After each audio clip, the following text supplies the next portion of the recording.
this orifice meter. So as you can see, again the two piezometers are connected. One end of the two piezometers are connected with orifice meter, and the other end of these piezometers are connected to this differential manometer.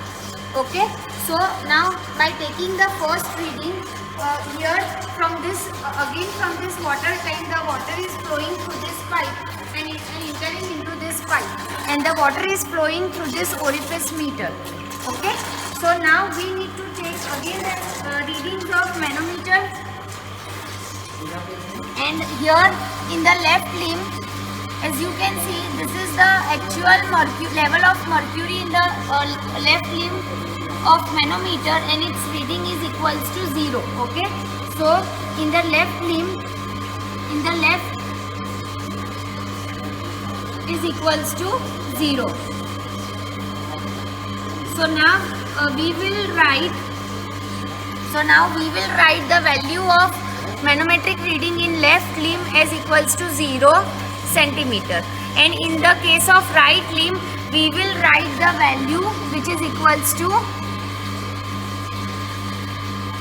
58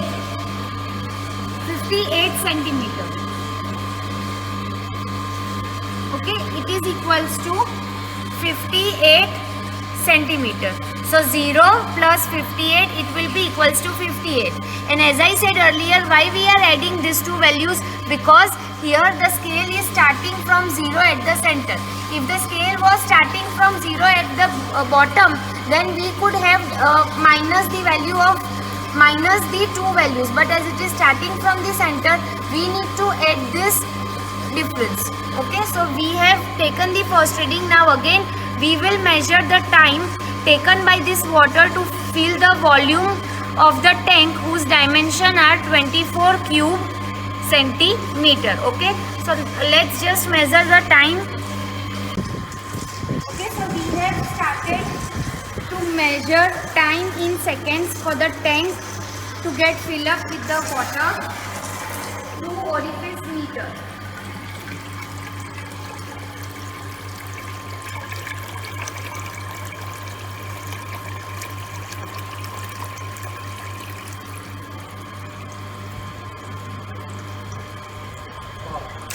Okay, so the tank get filled up in the 27 seconds. Okay, so here I am writing time taken by the water to fill the tank with the volume of 24 into 24 centimeter cube is 27 seconds. Again, taking the second reading for this orifice meter, we will decrease the discharge. Here from this I am decreasing the discharge. Okay, so there will be change in the pressure. Okay, let us check that it has been changed or not. Yes.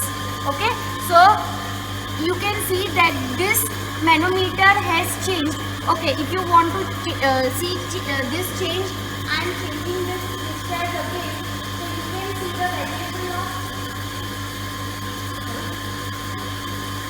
Okay, so you have observed that this mercury level in the right limb and the left limb has changed, and its values has also been changed. So the value of the manometer in the left limb is 5 centimeter. Before it was 0 centimeter. Okay, but as I decrease the discharge, the pressure variation occurred, and the value is 5 centimeter in the left limb. So I will write 5 centimeter in the left limb, and the value in the right limb is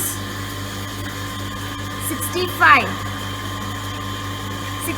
centimeter. So the value in the right limb is 65 centimeter, and the total is 70 centimeter. Again, carrying the same process, filling this tank with the volume of 24 into 3 24 raised to 3 centimeter cube, we will note down the time taken in seconds.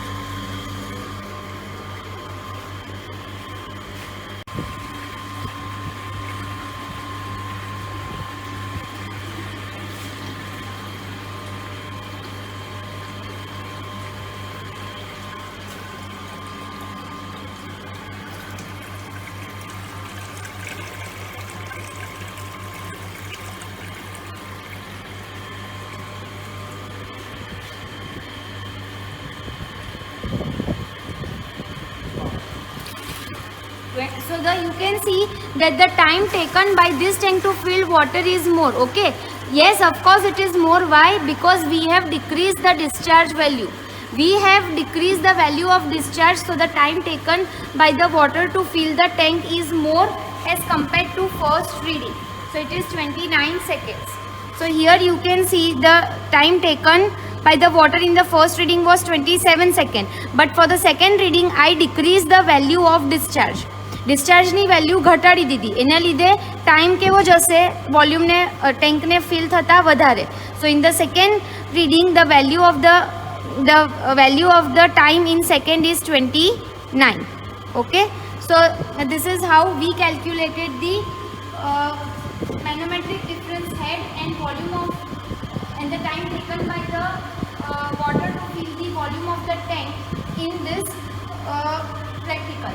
Now from these values we will see that how we can calculate the theoretical discharge as well as the actual discharge, and by taking the ratio of theoretical and actual discharge we will get the value of CD, which is coefficient of discharge, and the value of coefficient of discharge, as I told you in the lecture, is 0.98 for venturimeter, and for orifice meter it is between 0.62 to 0.67 or 0.69. Average value of coefficient of discharge for orifice meter can be taken as 0.65, and this value of coefficient of discharge when multiplied by theoretical discharge will give you the value of actual discharge. That could be helpful in the design of hydraulic structures. Okay, thank you.